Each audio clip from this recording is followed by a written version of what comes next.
Buenos días a todos. Mi nombre es Manuel Guerrero, soy profesor de la Universidad de La Habana. El objetivo de vernos aquí hoy fue para esta actividad del Grupo de Investigaciones de la India, Namaste, que preside Mileni Rocha. Primeramente vamos a estar en una especie de conferencia compensatoria cuyo título es La justicia social en el ideario de Mahatma Gandhi. Después vamos a dar paso a una breve actividad con yoga y por último vamos a tener una presentación de danzas de la India. Por lo pronto, en la primera parte de este encuentro quería que fuera un poco interactivo, por tanto no tengan ningún problema con levantar la mano y preguntar si en algún punto les parece que hay algo que necesita aclaración, que hay algo que amerita debate. Entonces, sin más, pasamos directamente a la conferencia. Como les decía, el título es La justicia social en el ideario de Mahatma Gandhi. Primero, ¿qué entender por justicia social? Pero ya llegaré después. Mahatma Gandhi es famoso sobre todo por el éxito que tuvo su estrategia de lucha política para hacer de la India un país independiente sin recurrir a la violencia. Más allá de la figura menuda y humilde, de mirada bondadosa y sonrisa sencilla, Gandhi fue un brillante político y exhaustivo planificador, cuya ética personal obró de acuerdo con sus principios y creencias. Criado en una piadosa familia hindú, sus valores se desarrollaron en consonancia con el credo familiar y la religiosidad tradicional india. Verdad, no violencia, paciencia, tolerancia, autocontrol y compasión. En años posteriores de su vida, cuando cursó estudios de Derecho en Londres, Gandhi entró en contacto con las ideas de los socialistas ingleses, quienes militaban en una organización, la Sociedad Fabiana, que preconizaba la necesidad de alcanzar el socialismo a través de reformas graduales. Importante la aclaración, la manera en que la Sociedad Fabiana entendía el socialismo no tiene nada que ver con la manera en que se entiende hoy en día. Pese a ser un joven tímido, Gandhi manifestó un excepcional compromiso con los derechos de los obreros británicos y participó activamente en mítines y manifestaciones reivindicativas de estos derechos. De sus años en el Reino Unido, el Mahatma también heredó un profundo compromiso de la equidad y la acción afirmativa en defensa de las minorías y los sectores más desfavorecidos de la sociedad. En el ideario de Gandhi se cruzan conceptos, valores y tradiciones orientales y occidentales. Por un lado, subyace el principio hinduista de considerar dotados de alma a todos los seres vivientes. Esta alma forma parte de un espíritu universal, omnipresente e inmanente, al que los hombres identifican con Dios. De la creencia hindú en la existencia del alma se deriva la necesidad de practicar la no violencia, tolerancia y compasión con seres humanos y animales por igual. Recordemos la máxima gandhiana: la grandeza de una nación y su progreso moral pueden medirse por el trato que reciben sus animales. Tal vez eso explique por qué estamos tan mal. También de esta creencia en el alma se establece una curiosa relación entre religión y acción política. Para Gandhi, la religión es acción, y en esa acción hay total unidad entre el hombre que actúa, Dios, la naturaleza y los seres vivos. Si hay injusticia en la acción personal, esa acción es contraria a todos ellos. Para Gandhi, la política es expresión de una religión y su meta es el reino de Dios en la tierra, donde los seres humanos, Dios y la naturaleza se fusionan en uno. El objetivo final de ese reino de Dios es la autorrealización, que el hombre mire dentro de sí mismo y reconozca a Dios, pero también lo reconozca en otros, en la naturaleza y en los seres vivos. Por tanto, no podrá dañar a otros, a sí mismo o a la naturaleza sin cometer un crimen contra Dios. Gandhi también estuvo consciente de que la autorrealización, aunque personal, debía ser una meta colectiva. Mientras estudiaba en Gran Bretaña, en 1889 mostró sus simpatías con la gran huelga de los estibadores de Londres y se entusiasmó ante el apoyo que otros sectores de la abundante población obrera británica mostraron ante el paro. Cuando la huelga se resolvió satisfactoriamente para los trabajadores, gracias en parte a la mediación del cardenal Charles Edward Manning, Gandhi visitó al cardenal a fin de agradecerle personalmente por su intervención. Aun cuando fue un hindú practicante durante toda su vida, sus encuentros con otras religiones, cristianismo, budismo e islam, le infundieron la certeza de que el respeto hacia todas las religiones debía ser un pilar indispensable de la convivencia en la sociedad india postcolonial. Yo creo que esa es parte también de los problemas de la sociedad india postcolonial. El hecho de que la intolerancia religiosa se ha exacerbado hasta niveles prácticamente no, hasta niveles violentos, más de una vez.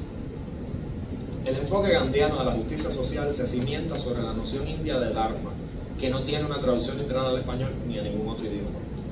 En sentido general, el dharma alude a la ley, a la religión o al deber ético personal. Yo creo que la traducción más aceptada de dharma al español sería camino recto. O sea, es el camino personal que marca la ética del fiel, del practicante, que lo guía por un conjunto de deberes personales para alcanzar la felicidad en su relación consigo mismo y con los demás. En el ideario del líder indio, el Dharma asume estos tres significados, dado que lo que inspira su acción política es una espiritualidad basada en la religión. La noción gandhiana también bebe de la tradición india de buscar la verdad a través de la experiencia y la intuición personal, lo cual crea un vasto espacio para el diálogo y la tolerancia, y presupone que la justicia social solo puede ser alcanzable en un mundo donde exista respeto hacia lo diferente. Aquí vamos a hacer una pausa porque pienso que hay varias cosas de las que tenemos que hablar más en detalle. Primero, la percepción hinduista de lo que es Dios. O sea, Gandhi, aunque sabemos, tenemos entendido probablemente que el hinduismo es una religión politeísta, está hablando todo el tiempo en un Dios en singular. Y es porque la creencia base del hinduismo es que todos los dioses son manifestaciones de un principio único, universal.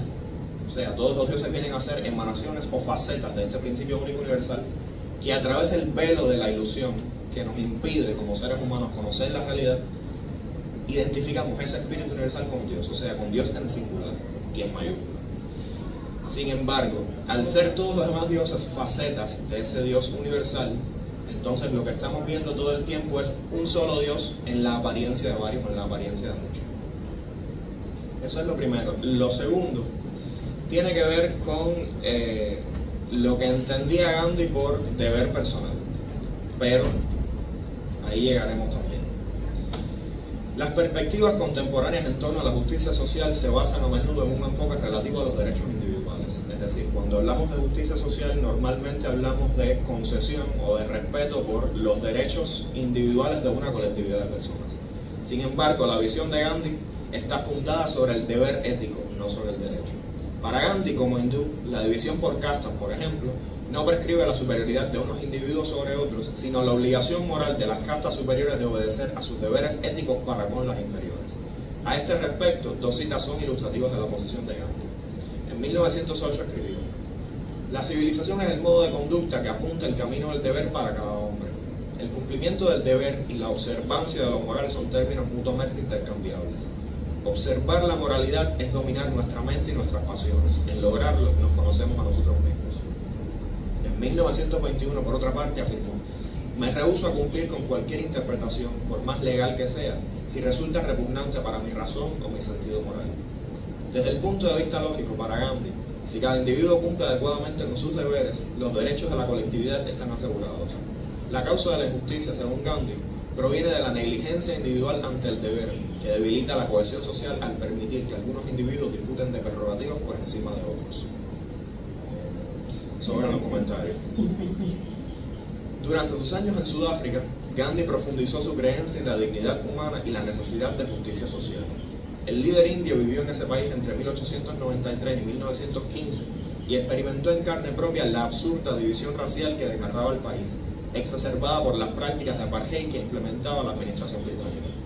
Si bien al llegar a Sudáfrica Gandhi se definía a sí mismo como primero británico y luego indio, comenzó a cuestionar la posición de sus compatriotas en el Imperio Británico. Ello fue, por consiguiente, un paso más en su progresiva concienciación de la injusticia que representaba el colonialismo. La lucha contra la discriminación racial fue el primer peldaño en su lucha por la justicia social. Para Gandhi era inadmisible y humillante que a un grupo de seres humanos se les reconocieran derechos y prerrogativas vedados a otros grupos, como también lo era que los colectivos favorecidos por los códigos de la segregación racial disfrutaran de su posición privilegiada a través de la explotación de los otros. Aunque en principio Gandhi fue insensible a la discriminación contra la población negra sudafricana, acabó por darse cuenta de que indios y negros vivían bajo la misma explotación, independientemente de sus respectivas diferencias. O sea, algo que los detractores de Gandhi han utilizado mucho en su contra a lo largo de los años ha sido la posición personal que asumió Gandhi a su llegada a Sudáfrica. O sea, Gandhi en un primer momento, cuando descubre la discriminación que existe contra los indios, discriminación que, ojo, él no experimentó en Gran Bretaña. O sea, en la metrópoli, en en la cuna del colonialismo británico, Gandhi nunca se sintió discriminado por ser indio, como se sintió discriminado en Sudáfrica, como se sintió discriminado en su propio país. Y mucho de lo que los detractores le achacan en años posteriores, en interpretaciones posteriores, es la actitud que asume Gandhi hacia la explotación de las mayorías negras en Sudáfrica. O sea, Gandhi no se identifica con esa explotación, Gandhi no ve que esa explotación esté mal. De hecho, en muchos de sus primeros escritos políticos, Gandhi señala que el interés del colonialismo británico en la India ha sido el de reducir a la población de su país al estatus de meros kafires.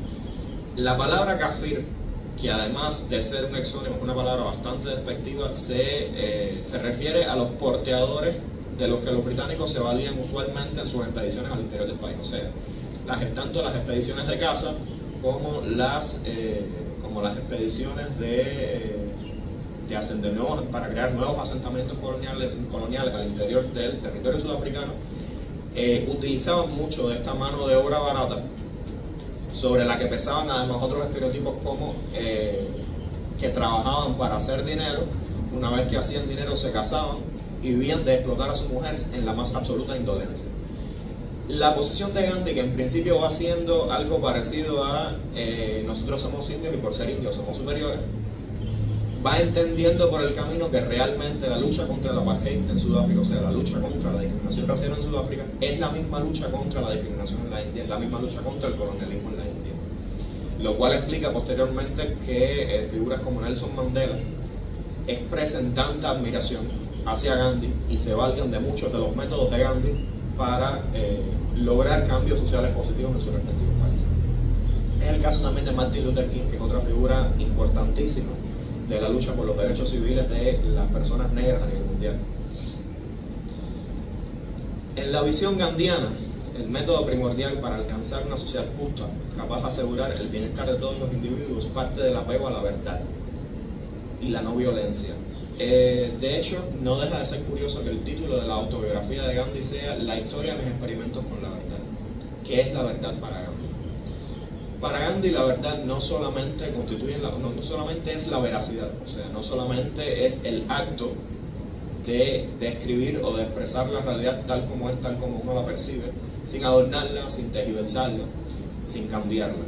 Para Gandhi la verdad es una identificación con Dios, o sea, Dios es la verdad, entendido como la práctica de la verdad no solamente de la vieja afuera, no solamente el apego a la veracidad, como decía anteriormente, sino también el evitar deformar esa verdad o esa veracidad con pensamientos que no se corresponden con ella. O sea, para Gandhi no sirve de nada expresar un apego o un compromiso con la justicia y con la verdad si hacia lo interno del individuo se piensa diferente. O sea, de nada sirve que seamos, por ejemplo, activistas por los derechos de las personas negras si hacia adentro pensamos que los negros son superiores.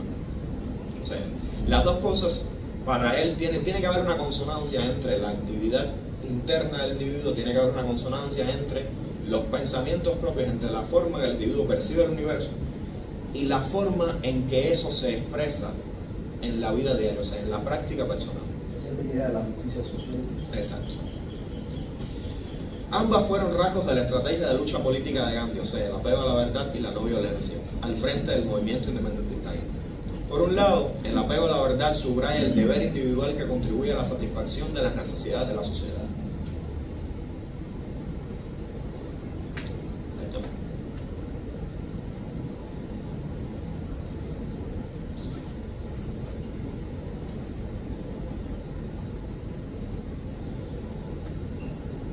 Por otro, la no violencia fortalece la cohesión social y el sentimiento de comunidad. Por último, la noción de aparigraha, que puede traducirse aproximadamente como desprendimiento o ausencia de codicia, se refiere a tomar de la naturaleza o de la sociedad solamente aquello que nos es imprescindible para vivir. En cuanto a los rasgos que según Gandhi debía adoptar una sociedad justa, se enumeran los siguientes. Primero, distribución equitativa de acuerdo con la disponibilidad de recursos y con las necesidades individuales. Esto está íntimamente relacionado con la noción de aparigraha. Recordemos aquella máxima de la distribución socialista de cada cual según su trabajo, cada cual según sus necesidades. Eso es aproximadamente a lo que Gandhi se refiere. No se trata de una distribución igualitaria. Repito, esto observa mucha correspondencia con el último de los principios que Gandhi también enumera a la hora de construir una sociedad justa. que tiene que ver con el hecho de que se trata en todo momento de enaltecer a los que históricamente han estado por debajo del límite de la sociedad. Segundo, la cesión voluntaria de toda riqueza superflua, que también se relaciona con la noción de aparigraje, es decir, que todos nos desprendamos voluntariamente de aquello que en sentido estricto no necesitamos. Tercero, el autogobierno, que no se entiende solamente desde el punto de vista político, sino también como la autosupresión de toda conducta inmoral, ilegal o dañina para la colectividad. Está relacionado con las nociones de brahmacharya, que se puede traducir no literalmente como castidad, y autocontrol, o sea, que el individuo en todo momento censure sus conductas negativas, o sea, se dé cuenta, sea capaz de darse cuenta de que lo que está haciendo está mal, o de que lo que está haciendo atenta contra el interés de la colectividad o contra el bienestar de sus semejantes, y evite participar de esas conductas. Después, la creación de comunidades locales autosuficientes o Swadeshi.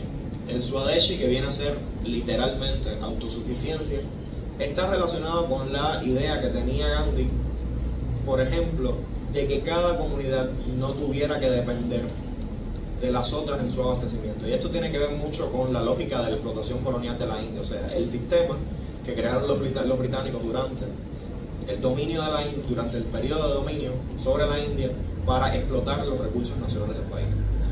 Los británicos crearon este sistema en virtud del cual, sin suprimir a las élites locales, o sea, respetando, al menos nominalmente, la soberanía que tenían todos los rajáes, todos los emires, todos los sultanes del vasto territorio de la India, sin suprimir esa autoridad que tenían sobre sus respectivos territorios, cobrarles impuestos. De esta manera se sentía como que la explotación colonial británica era algo superior, algo que estaba por encima de la vida cotidiana de los indios, algo que no afectaba a la vida cotidiana de los indios, porque esencialmente el método de explotación continuaba siendo el mismo que desde tiempos inmemoriales. Gandhi es una de las primeras personas que pone sobre el tapete la realidad de la explotación colonial al demostrar que la élite autóctona no es tan explotadora como la élite colonial. Después, fomentar la dignidad del trabajo y de los trabajadores, ensalzar la importancia del trabajo personal para construir la riqueza necesaria para la colectividad. A lo largo de su vida, una de las primeras cosas que notó Gandhi en su país, tanto como en los otros, fue el hecho de que la dignidad del trabajo estaba muy reducida, o sea, de que había una posición despectiva hacia el trabajador en general, de que había una posición que denigraba el trabajo individual, de que había una posición que despreciaba a las personas que tenían que trabajar para su sustento. Esto es algo que podemos decir con entera seguridad que no es exclusivo del tiempo de Gandhi. O sea, todavía hoy hay tendencia a mirar por encima del hombro a todas las personas que tienen que trabajar para vivir, lo cual no solamente desprecia el acto del trabajo, desprecia la riqueza que se crea a través del trabajo, sino que además desconoce eminentemente que toda riqueza proviene de ahí. O sea, de que la riqueza social en sentido general proviene del acto del trabajo, y de que cualquier riqueza que se genera por parte, de cualquier riqueza, vamos a decir, de que presume un conjunto de individuos que no tiene que trabajar para tenerla, es resultado de la explotación del trabajo. Después, la protección de los animales, en tanto no son capaces de defenderse y son víctimas del maltrato. Sobran las palabras, más cuando mencionábamos la máxima gandiana anterior de que el progreso moral y la civilización de una sociedad pueden medirse por la forma en que tratamos sus animales. Por último, actuar para enaltecer a los oprimidos. Ello se vincula estrechamente con la equidad en la visión gandiana.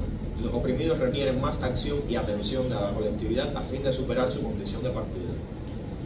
Por esto es que digo que la noción de equidad en Gandhi no se corresponde con la idea del igualitarismo.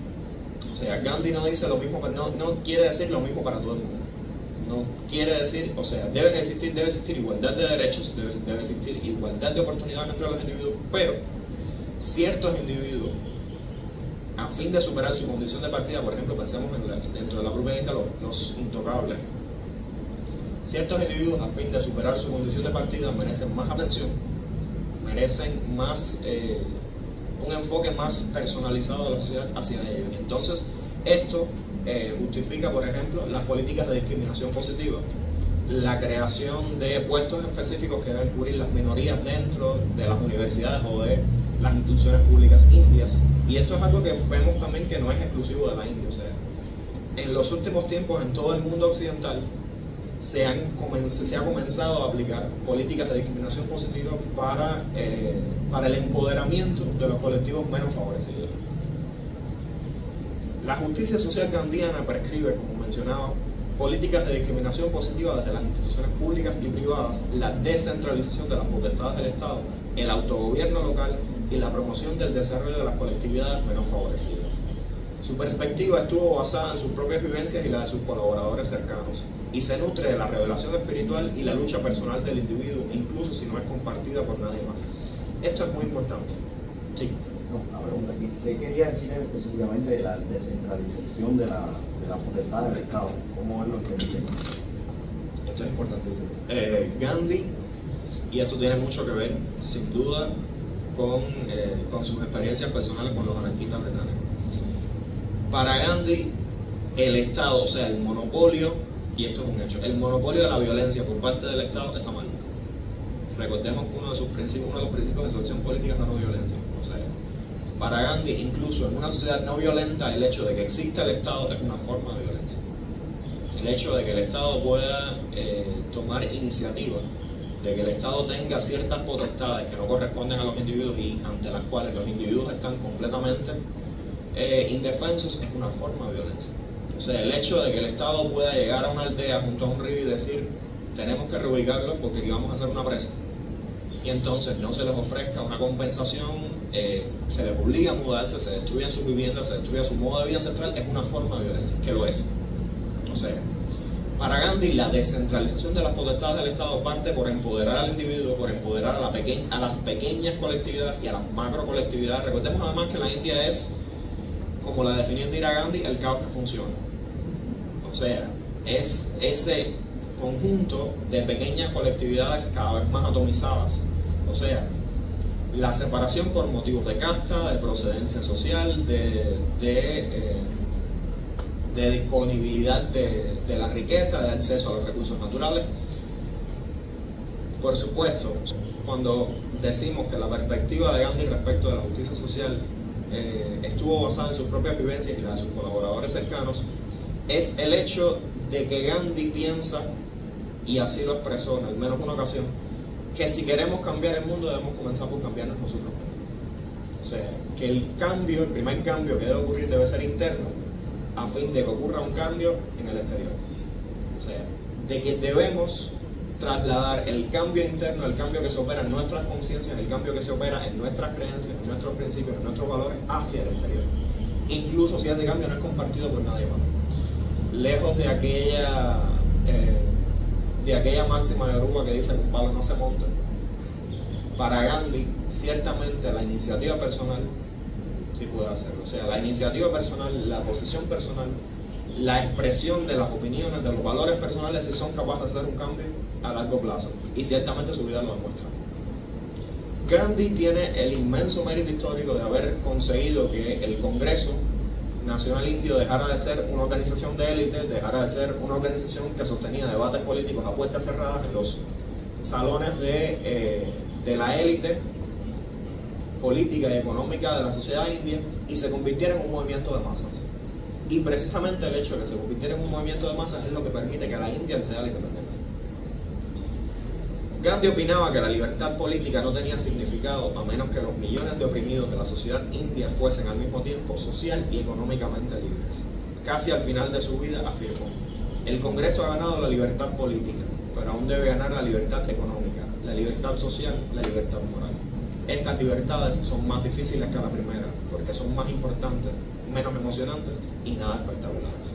Muchas gracias. Del no entendimiento de la política, ¿no?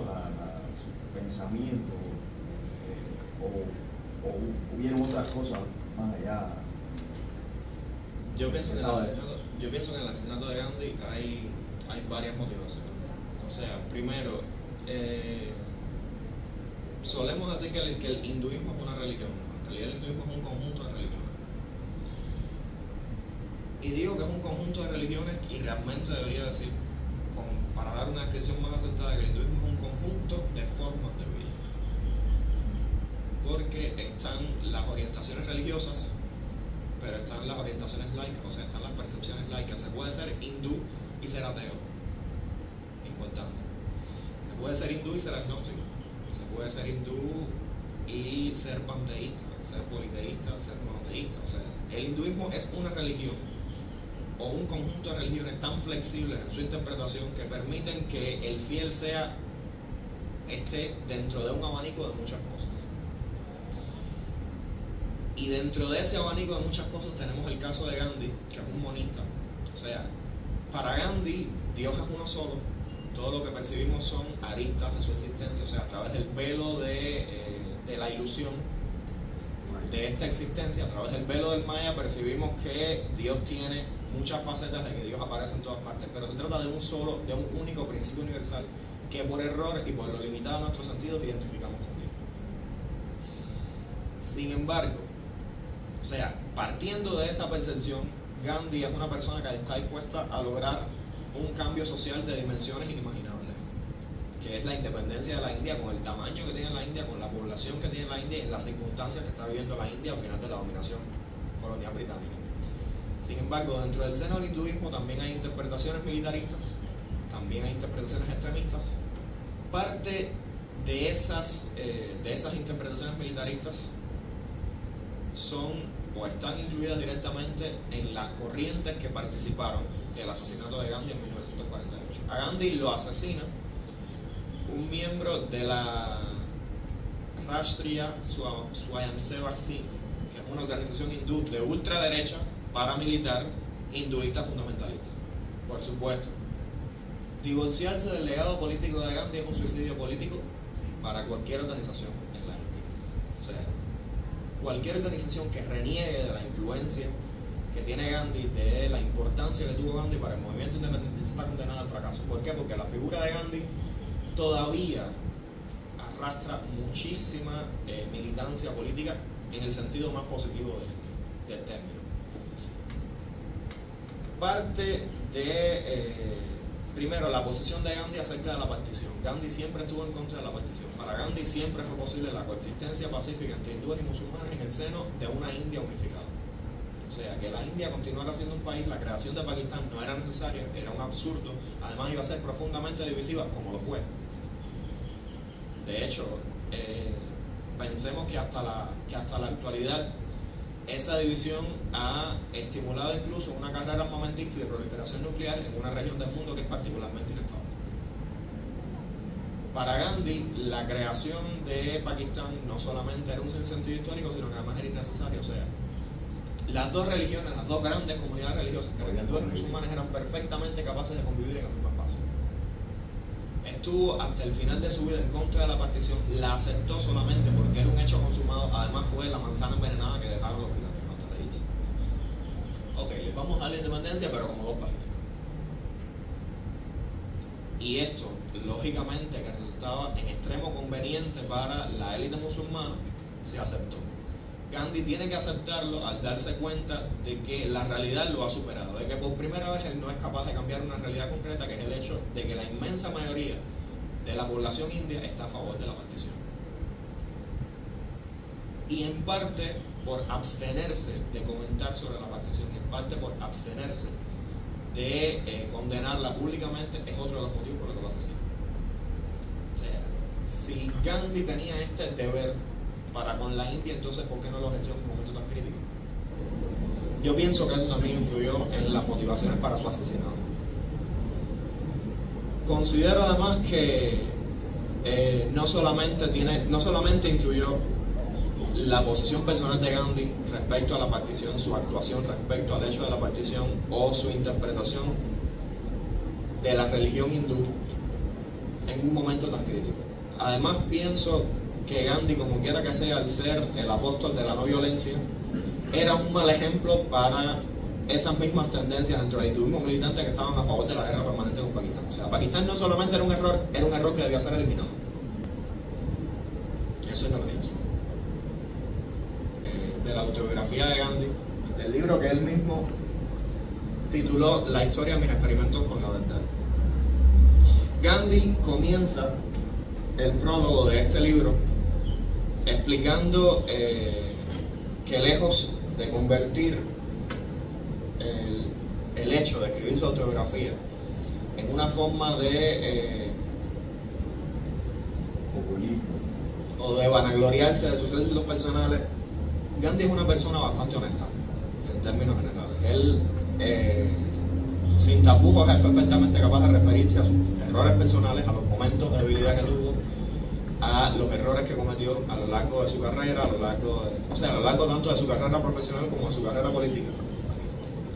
Gandhi comienza diciendo que muchas personas le hicieron notar, cuando decidió comenzar a darle forma a sus vivencias en forma de autobiografía, que eso de escribir autobiografías era un vicio occidental, que a lo mejor él se había contaminado durante sus años de estudios en Londres o durante su larga convivencia con las autoridades coloniales británicas, que a lo mejor se había contagiado de ese vicio de ensalzarse a sí mismo, publicando los pensamientos propios o las vivencias propias en forma de autobiografía. Él explica que en realidad su autobiografía, que es el título que le da, es solamente la larga historia de sus experimentos con la verdad, o sea, de su práctica constante en busca de expresar la verdad superior, la verdad inmanente de la existencia, la necesidad que tenemos los seres humanos de esa perpetua comunicación con Dios, como él lo entiende, o sea, Dios es la verdad, de esa perpetua comunicación con Dios, de esa continua búsqueda de la moralidad, de esa continua lucha interna por convertirnos en mejores personas, no solamente para con nosotros mismos, sino para con los demás.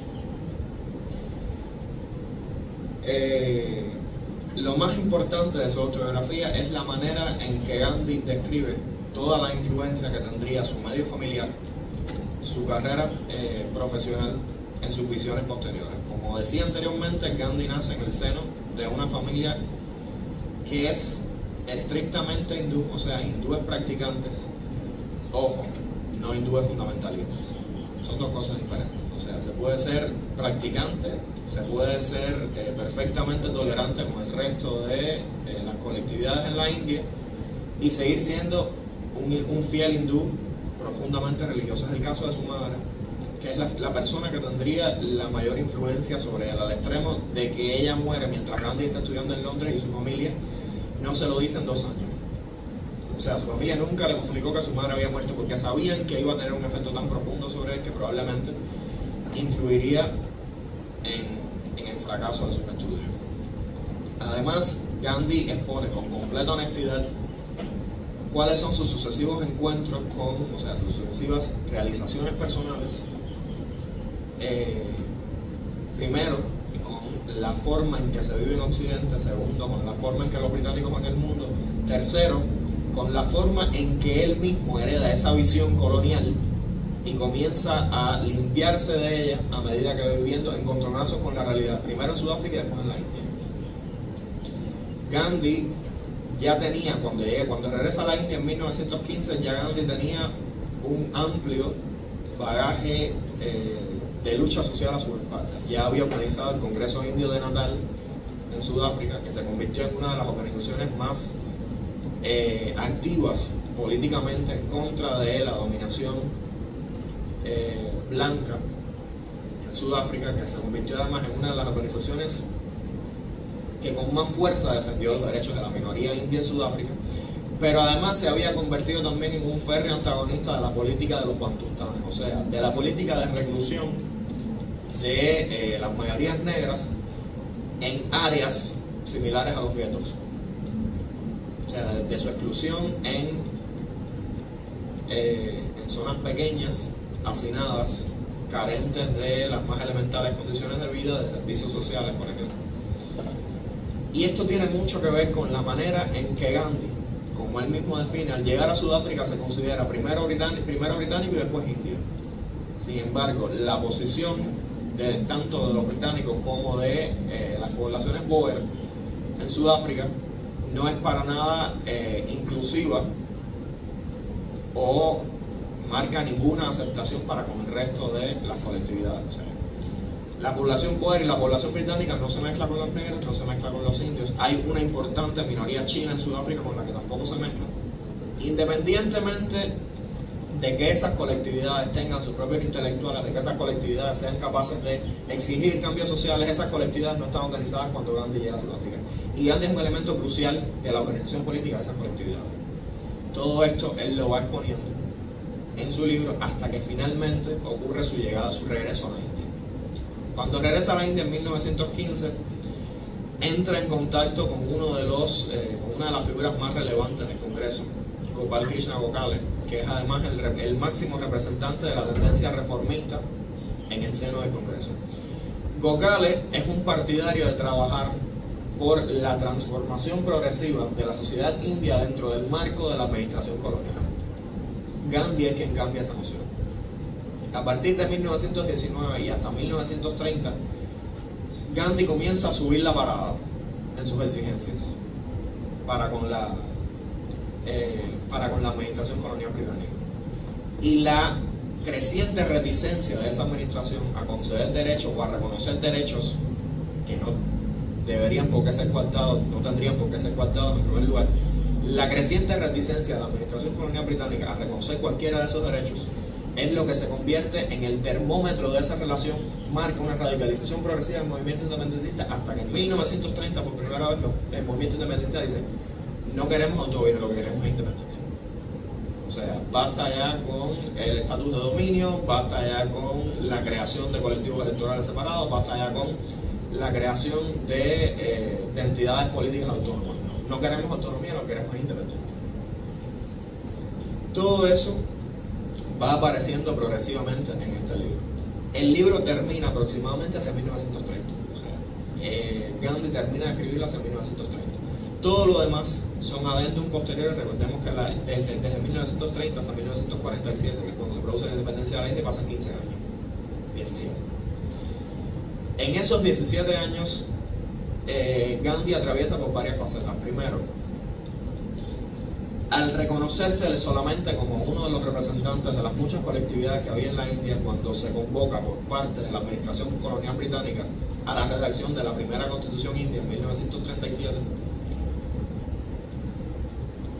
Gandhi, por no capitalizar, o sea, por rehusarse a identificarse a sí mismo, y esto es algo muy importante, Gandhi es una persona, a pesar de todos los homenajes que se le rinden, Gandhi es una persona sumamente modesta. De hecho, el título de Mahatma, que significa alma grande en sánscrito, no es algo que adopta él mismo. Es Tagore quien se lo endilga. Y Gandhi, aunque en principio se resiste, como termina siendo conocido por todo el mundo como el Mahatma, finalmente tiene que aceptar que de nuevo la realidad lo supera. Gandhi es una persona sumamente modesta y en principio rehúsa a identificarse a sí mismo con las aspiraciones de todas las colectividades de la India. Por eso cuando en 1937 se le invita solamente como uno más de los tantos representantes de la India a la conferencia constituyente, y a partir de que la radicalización del Congreso está produciendo episodios de violencia entre hindúes y musulmanes y entre hindúes y otras religiones a todo lo largo del país, Gandhi rehúsa hacer la figura que encabeza ese movimiento y se retira de la vida pública. Esto ocurre 10 años antes de la independencia de la India. Los últimos 10 años de su vida Gandhi los vivió continuó siendo un activista, continuó siendo una persona que defendió hasta las últimas consecuencias el derecho de la India a la autodeterminación, pero en consonancia con su propia ética personal. O sea, rehusándose a ser un protagonista exclusivo de todo lo que sucedía en la escena política, rehusándose a que lo identificaran con ser el único responsable o la única persona capaz de convertirse en representante del movimiento independentista. Este libro pueden encontrarlo de 8 de la mañana a 5 de la tarde en la biblioteca Mahatma Gandhi del Grupo de Investigaciones de la India Namaste, que sesiona en la Casa de la Cultura de Centro Habana Joséito Fernández, en Carlos III. Al igual que este libro, pueden encontrar varios que tenemos en exhibición aquí al lado, en la biblioteca, como les decía, en la Casa de la Cultura de Santa Juana Joséito Fernández. Gracias. Para proseguir la actividad, ahora vamos a observar un pequeño documental que guarda cierta relación con lo que hablábamos anteriormente acerca de Gandhi en este conversatorio.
acerca de responsabilidad y ética personal. Ahora sí, adelante, sí, Mónica. Hermoso documental, que bueno, la reflexión que tenemos ahora no es sobre el documental, pero sí podríamos llamar esto como una semilla para la reflexión, a ver quién es más libre, el que soltó los zapatos o quién los recogió, quién es más libre, el que le molestaba los zapatos o el que deseaba los zapatos.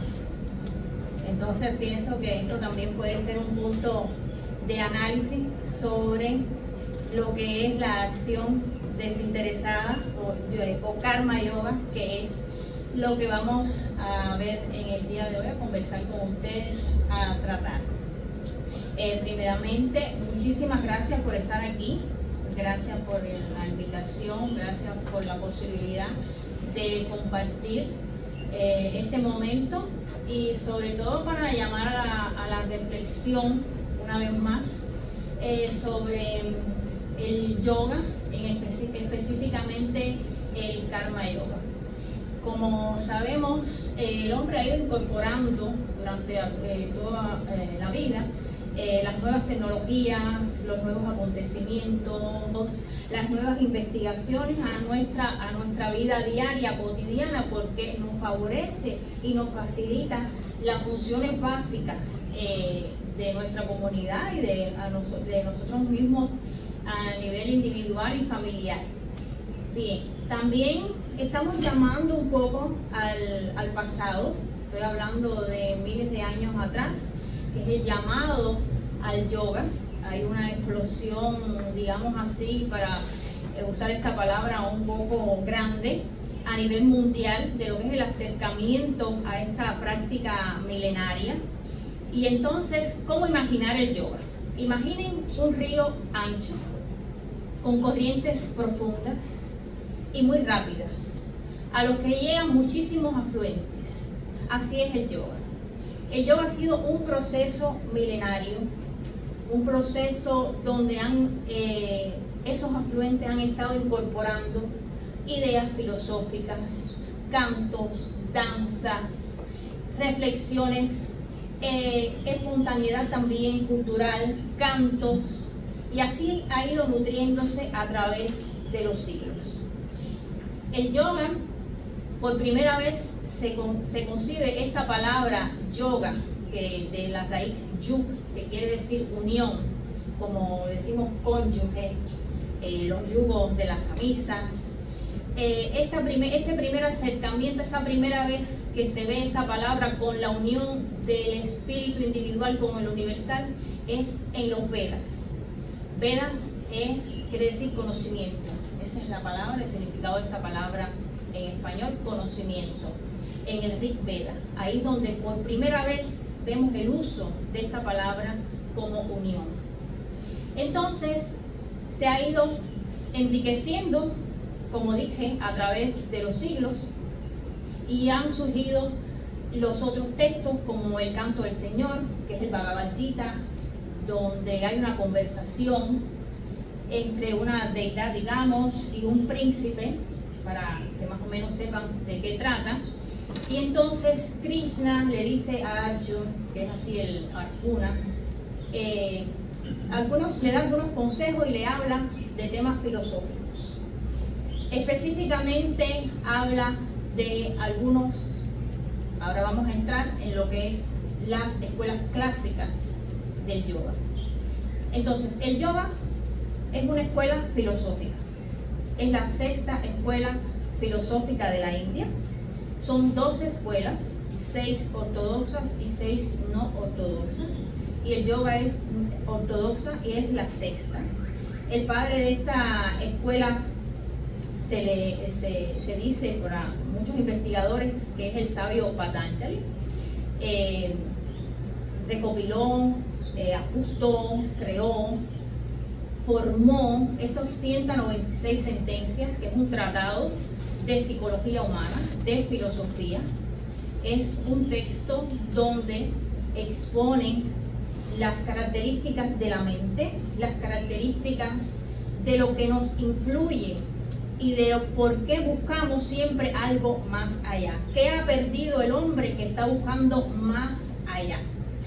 Entonces, son estas 4 escuelas clásicas que son el Bhakti Yoga, que es la devoción. Son personas como los Hare Krishna que cantan, pero hay distintas formas, son 7 formas para llegar a lo que se busca, que es la comunión, la unión en el Bhakti. Tenemos el Jnana, que es el conocimiento, pero no es solo la acumulación de conocimiento, es la capacidad de reflexión, el discernimiento dentro de esta búsqueda.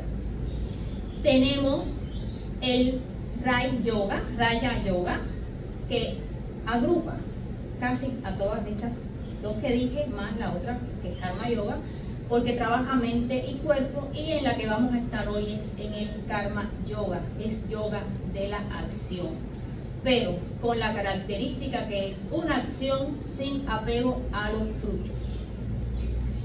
Entonces, en esta, ¿cómo podemos lograr lo que se busca en el yoga? Todas estas escuelas llegan al mismo fin, que es lo que se busca, es la comunión de el ser individual con lo universal. En distintas etapas o distintos textos, distintos pensamientos, puede ser que Atman es a Brahman, o Shiva es a Shakti, o como dijo Iyengar, la unión de la mente y el cuerpo, y de la mente con el espíritu. O sea, son diferentes conceptos, diferentes acercamientos, pero que llevan siempre a lo mismo, a la unión. Por eso es que se dice que el yoga es uno, independientemente de lo que se quiera hacer para llegar a esta meta, digamos así. Entonces, como dijimos, ¿por qué queremos llegar a esta meta? ¿Por qué siempre estamos en la búsqueda de algo más allá? Porque tenemos la influencia de las fluctuaciones. Aquí vamos ya hacia los textos, al texto de Patanjali, de los Yoga Sutras. Tenemos las klechas, que son las aflicciones, lo que no nos deja seguir en ese crecimiento que buscamos, en esa comunión. Tenemos que la ignorancia es, digamos, la madre de todas estas situaciones, pero no es ignorancia académica, es la ignorancia que tenemos del ser, o sea, que nos vemos, que nos nombramos como nos vemos, sin ver más allá de lo que somos en realidad. Es la búsqueda de esa parte eterna, infinita, que es el ser que mora dentro de nosotros. Entonces, en el Karma Yoga, que es la acción sin apego a los frutos, que es lo que vamos a hablar, es un yoga que podemos practicar a diario. No hace falta una estera, no hace falta un profesor. Muchos de nosotros ya lo hacemos inconscientemente. Cómo hacemos los beneficios que obtenemos y cómo hacemos el Karma Yoga. El Karma Yoga lo podemos realizar en nuestra comunidad. Cultivar una actitud de servicio hacia el prójimo, hacia el medio ambiente, hacia todo lo que nos rodea. Realizar acciones siempre desinteresadas. Nunca esperar algo, un fruto de esa acción. Nunca esperar el reconocimiento, simplemente porque es lo correcto, hacer el bien, dedicarnos al prójimo, a lo que nos rodea. Ese es el Karma Yoga. También nos ayuda a practicar la humildad y el reconocimiento del ser humano. No importa a qué se dedica, dónde vive, no importa. Es simplemente ver el potencial de cada individuo, de entregar lo mejor de nosotros al prójimo, de entregar lo mejor de nosotros a nivel de familia, a nivel de comunidad, en el centro de trabajo, ayudar. Eso es Karma Yoga. No estamos buscando una acción que después haya un reconocimiento y que digan, miren qué buen hijo es este muchacho, miren qué buen vecino, es este muchacho. No importa si llega ese reconocimiento, no importa, eso no puede ser el final, ese no puede ser la meta. Y es ahí donde también aprendemos a vivir los procesos. Esto es uno de los beneficios del Karma Yoga, vivir el proceso de acción sin la presión de buscar ese resultado, sin el estrés. Por eso el Karma Yoga baja los niveles de estrés, porque no estás esperando el reconocimiento, no estás buscando los 100 puntos en la prueba, aunque es bueno sacarlo, los 5 en la universidad. Tú estás viviendo ese proceso de aprendizaje, ese proceso de entregar lo mejor de ti sin estar apegada a ese resultado. Entonces, también nos ayuda al agradecimiento, agradecer la posibilidad que tenemos de ayudar. Desarrolla ese sentido de agradecimiento en cada uno de nosotros. Entonces, no es complicado. El Karma Yoga es una forma de hacer el bien. Muchos de nosotros lo hacemos a diario, compartiendo algo que tenemos, no lo que nos sobra, sino algo que tenemos. Por ejemplo, con un animal en la esquina que no tiene quien lo cuide, tomar ese cuidado de ese ser, velar porque un árbol sea podado y no talado. Eso también es Karma Yoga, porque es parte de nosotros, es parte de nuestro medio. Y entonces, en línea general, es un comportamiento que debe ser normal en cada individuo, pero que muchas veces olvidamos debido a la misma sociedad, al desarrollo y a todo lo demás. En fin, concluyendo, Karma Yoga es acción sin apego a los frutos.